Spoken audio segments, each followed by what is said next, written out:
Hello friends, आज मैं आपको बताने वाला हूँ किंग द लैंड के थर्ड और फोर्थ एपिसोड के बारे में। सबसे पहले हम बात करते हैं थर्ड एपिसोड की। और इसमें लाइव टेलीकास्ट स्टार्ट होता है और सारंग उससे क्वेश्चंस पूछना शुरू करती है। और वो क्वेश्चंस होते हैं उसकी मॉम के बारे में। और वो सुनकर वहाँ से उठ के चला जाता है। जब उसे याद ही नहीं है कि उसने अपनी मॉम को आखिरी बार कब देखा था, तो वो उनका जवाब कैसे देगा। लेकिन सारंग वहाँ पे सारी सिचुएशन को संभाल लेती है और फिर वो वापस आ जाता है और उससे बोलता है कि ये बच्चों वाले क्वेश्चंस पूछना बंद करो और वो क्वेश्चंस पूछो जो तुम पूछना चाहती हो। और वो उससे पूछती है कि हमारे होटल का सनसेट व्यू सबसे अच्छा है। तो वो उसे वहाँ पे लेके जाता है और उसे सनसेट का व्यू दिखाता है जो कि सच में सबसे अच्छा। टेलीकास्ट के बाद में वो उससे बोलती है कि तुम ऐसा बिहेव क्यों कर रहे थे, मैं तो सिर्फ अपना काम कर रही थी। और उसके बाद जब वो अकेला बैठा होता है तो उसके हाथ में वही वॉच होती है जो कि उसे उसकी मॉम ने दी थी और वो उनकी आखिरी निशानी है। और वो यहाँ पे वापस इसीलिए आया था कि अपनी मॉम के बारे में पता कर सके कि आखिर उनके साथ हुआ क्या था।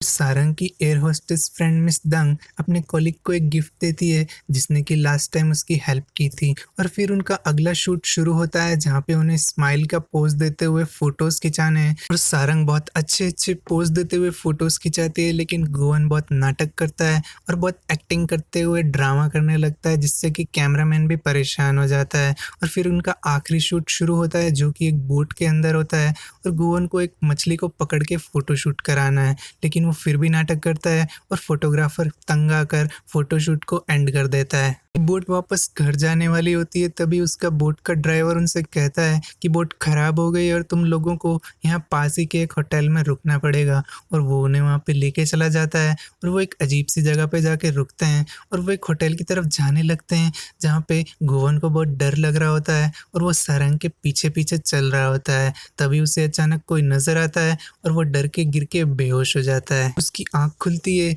तो वो एक ऐसी जगह पे होता है जहाँ पे उसे वो चेहरे फिर से नजर आते हैं और वो डर के बाहर निकलने की ट्राई करता है, लेकिन वो नीचे गिर जाता है। और सामने सारंग खड़ी होती है और वो बोलती है कि ये दोनों इस होटल के मालिक हैं। ओल्ड लेडी और जेंटलमैन को लगता है कि सारंग और गुआन एक कपल हैं और वो दोनों उनके लिए ड्रिंक लेके आते हैं जो कि बहुत पावरफुल होती है।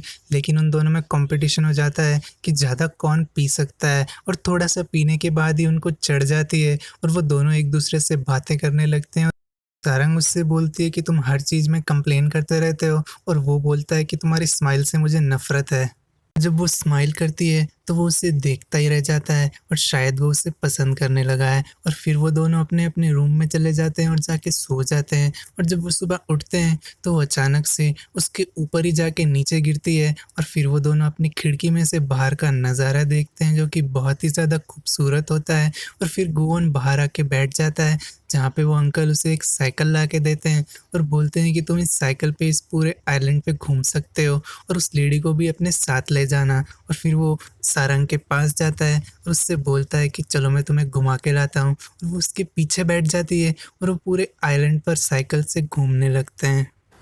और उस बहुत खूबसूरत जगह पर घूमने में उन दोनों को बहुत मज़ा आता है। लेकिन जब वो वापस आते हैं तो उनका बिल बनता है और वो बहुत ही ज़्यादा होता है। वो 6,75,000 वॉन का बिल उन्हें थमा देती है। और तभी उन्हें वो बोट का ड्राइवर नज़र आता है जो कि उस लेडी का बेटा होता है। और सारंग को डाउट होता है कि बोट खराब नहीं हुई थी और वो जानबूझकर उन दोनों को यहाँ पे लेके आया ताकि उनसे पैसे वसूल सके। वो उनसे कहती है कुछ 3.5 लाख वॉन से ज़्यादा नहीं दूंगी और वो लोग मान जाते हैं। और फिर वो लोग बोट में बैठ के वापस घर आ जाते हैं जहाँ पे गोवन अपने डैड से मिलता है और उसके डैड उस पर गुस्सा होते हैं कि लाइव टेलीकास्ट के बीच में ऐसे बिहेवियर कौन करता है, वो तो उस लड़की ने सब संभाल लिया वरना ये सब फेल हो जाता।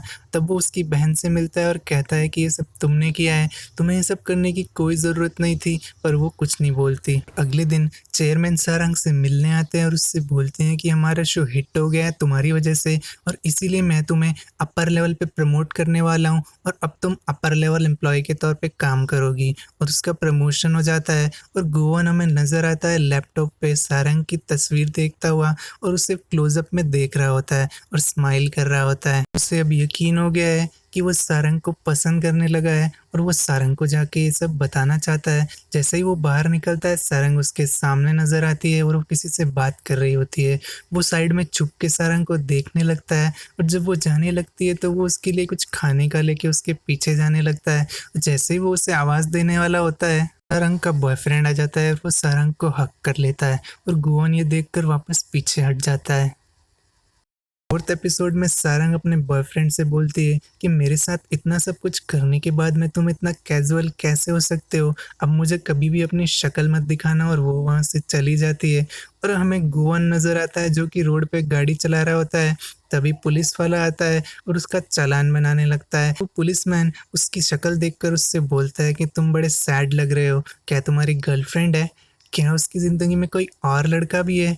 देखो यार, ऐसा मेरे साथ भी हो चुका है, बस उस लड़की को जाने मत देना और उसे यकीन दिलाना कि तुम उसके लिए बेस्ट हो। तरंग बहुत सैड होती है और वो अपनी ग्रैंडमदर को कॉल करती है और उनसे मिलने जाती है जहाँ पे वो उनके कस्टमर्स को सर्व करती है। और फिर वो अपनी ग्रैंडमदर के साथ बैठ के डिनर करती है जहाँ पे वो उन्हें बताती है कि मेरा ब्रेकअप हो गया है। तब उसकी ग्रैंडमदर उससे बोलती है कि जितना मैं तुम्हें जानती हूँ, गलती ज़रूर उस लड़के की होगी। और उसके सर पे हाथ फेरते हुए उससे बोलती है कि तुम कभी भी मेरे पास आ सकती हो और मुझे अपनी बातें बता सकती हो। भुवन के डैड अपने दोनों बच्चों के साथ मीटिंग रखते हैं और उन्हें बताते हैं कि हमारा बिजनेस फर्स्ट से सेकंड नंबर पे आ गया है और तुम दोनों को मिलकर हमें फिर से फर्स्ट नंबर पे लाना होगा। और सारंग अगले दिन होटल जाती है जहाँ पे उस होटल की मैनेजर मिस जियोन उससे मिलने आती है और वो उससे कहती है कि मैं तुम्हें अपर लेवल पे लेके जा रही हूँ। और उस दौरान वो उससे बोलती है कि तुम्हें चेयरमैन सर ने खुद चुना है और मुझे उनकी चॉइस पर यकीन है, और तुम्हारे पीछे जो लोग बातें कर रहे हैं तुम्हें उसकी बातों को सुनने की कोई ज़रूरत नहीं है, बस तुम्हें खुद पर यकीन रखना है। और गुआन मिस्टर सैंगसिक के साथ में अपने ऑफिस रूम में बैठा होता है। तभी मिस जियोन सारंग को उससे मिलवाने के लिए लेके आती है जहाँ पे वो बहुत रूड तरीके से पेश आता है और वो चले जाते हैं। और उसके बाद में सैंगसिक उससे बोलता है कि आप इतने रूड तरीके से क्यों पेश आ रहे हो, क्या आपको मिस सारंग पसंद आ गई है, ज़रूर ऐसे ही बात है। तो वो उसे भी वहाँ से भगा देता है। फिर मिस जियोन सारंग को लेके बाकी टॉप लेवल एम्प्लॉयज़ के पास जाती है और उन्हें उससे मिलवा कर वहाँ से चली जाती है। और टॉप लेवल एम्प्लॉयज़ उससे कहते हैं कि मिस जियोन भले ही बहुत अच्छी लग रही होंगी तुम्हें, लेकिन हम उतने अच्छे नहीं हैं क्योंकि हम बहुत टॉप की यूनिवर्सिटीज़ से पढ़कर यहाँ पर पहुँचे हैं और तुम कुछ भी नहीं हो, और तुम्हें खुद को प्रूव करना होगा अगर तुम हमारी बराबरी करना चाहती हो। और गुओन की सिस्टर अपने फादर को वापस नंबर 1 बनाने के लिए अपनी कमर कस लेती है और वो डिपार्टमेंटल स्टोर्स, एरोप्लेन इंडस्ट्रीज़ और फूड चेन रेस्टोरेंट में जाकर उन सबको एक गोल सेट करके देती है और बोलती है कि मुझे ये सेल्स अचीव करके दिखाओ। और गुवन भी एक मीटिंग ऑर्गेनाइज करता है और वो सिर्फ इसलिए ताकि उस मीटिंग में वो सारंग को देख सके, और वो चुप चुप के उसे देखने लगता है और फिर वो उन सब से उनके सजेशंस लेता है कि कैसे हम सेल्स को इम्प्रूव कर सकते हैं। फिर वो सारंग को मैसेज करता है कि उसे उससे कुछ बात करनी है और फिर वो उसकी रिप्लाई का वेट करने लगता है। उसका रिप्लाई आता ही नहीं है। फिर वो उससे कॉल लगाता है लेकिन सारंग के पास उसके नंबर सेव नहीं होते और वो सोचती है कि क्या पता कौन मुझे कॉल कर रहा है, और वो कॉल अटेंड नहीं करती और वो फ़ोन हाथ में लिए हुए सो जाता है। और सुबह भी उसका रिप्लाई नहीं मिलता तो वो सुबह होटल जाके उससे पूछता है कि तुमने मुझे रिप्लाई क्यों नहीं किया, मेरे कॉल क्यों नहीं अटेंड किए। तो सारंग उससे बोलती है कि मेरे पास तुम्हारे नंबर नहीं है। तो वो बोलता है मुझे तुमसे कुछ बात करनी है तो चलो रात को डिनर पे बात करते हैं। तो वो बोलती है कि मुझे डिनर पे नहीं जाना, यहीं पे बोल दो क्या बात है। तो वो कहता है कि प्लीज़ क्या तुम एक बार डिनर के लिए हाँ नहीं बोल सकती। तो वो मना कर देती है। तो वो अपने ऑफिस जाके सैंगसिक से बोलता है कि हमें सैरंग के लिए एक वेलकम डिनर ऑर्गेनाइज करना है। फिर हमें सैरंग की फ्रेंड मिस तैंग नज़र आती है और उसका कॉलीग उससे पूछता है कि मेरे साथ डिनर पे चलोगी। तो वो चली जाती है जहाँ पे वो उससे बोलती है कि और भी लड़कियां तुम्हारी फ़ैन हैं, लेकिन वो उससे बोलता है कि मैं सिर्फ तुम्हारा फ़ैन हूँ। सैंगसिक वो डिनर अरेंज कर देता है और गुआन सैरंग के साथ डिनर करने जाने लगता है और दरवाज़ा खोलता है तो उसे सैरंग नज़र आती है। पर जैसे ही वो अंदर जाता है उसकी पूरी टीम वहाँ पे होती है, वो वापस बाहर निकल आता है। तो सैंगसिक उससे बोलता है आपने ही तो कहा था कि हमें वेलकम डिनर ऑर्गेनाइज करना है, तो मैंने पूरी टीम को बुला लिया है। और वो उसे अंदर धक्का मार देता है और वो डिनर शुरू करते हैं लेकिन सैरंग कुछ भी नहीं खा रही होती। तो गुआन उसके लिए एक अलग डिश ऑर्डर करता है और वो देख के शॉक्ड हो जाती है और उसे बहुत शर्म आती है, लेकिन उसे वो खाना पड़ता है। पर वो डिनर के बाद में गुआन से बोलती है कि तुम मुझे परेशान क्यों कर रहे हो, तुम सबके सामने मुझे नीचा दिखाना चाहते हो। तो गुआन कहता है कि ऐसा मेरा इंटेंशन बिल्कुल नहीं है, लेकिन वो गुस्सा होकर वहाँ से चली जाती है। और घर जाते ही उसे एक सरप्राइज मिलता है। उसकी दोनों फ्रेंड्स उसके लिए केक लेके तैयार होती है क्योंकि कल उसका बर्थडे आने वाला है और फिर वो तीनों मिलके बहुत पार्टी करते हैं और गोवन अपने रूम में जाता है तो उसकी बहन उसकी वॉच को पकड़े हुए होती है। वो फटाफट जाके उस वॉच को ले लेता है और उसे याद आता है कि जब वो छोटा था तो उसकी सिस्टर ने उस वॉच को ऊपर वाली मंजिल से नीचे फेंक दिया था और उसकी वॉच टूट गई थी और वो वॉच अभी भी उसके पास है। सारंग का उस होटल में पहला असाइनमेंट होता है अपर लेवल पे और उसका कॉलीग उससे बोलता है कि तुम्हें कुछ भी बोलने की ज़रूरत नहीं है, अंदर सारा काम मैं संभाल लूँगा, तुम बस खड़ी रहना। और जब वो अंदर जाते हैं तो वो गेस्ट उससे बोलते हैं कि तुम तो इस होटल की बेस्ट टैलेंट हो, तो तुम हमें सजेस्ट करो कि हमें कौन सी वाइन पीनी चाहिए। फिर वो एक ऐसी वाइन बताती है और उसकी पूरी डिटेल बता देती है जिससे सुनकर वो गेस्ट बहुत खुश हो जाते हैं और उसका जला भुना हुआ कॉलीग और भी ज़्यादा जल भुन जाता है। और गुआन उस होटल के रिकॉर्ड्स के अंदर अपनी माँ का रिकॉर्ड ढूंढ रहा होता है लेकिन उसे कोई भी डाटा नहीं मिलता।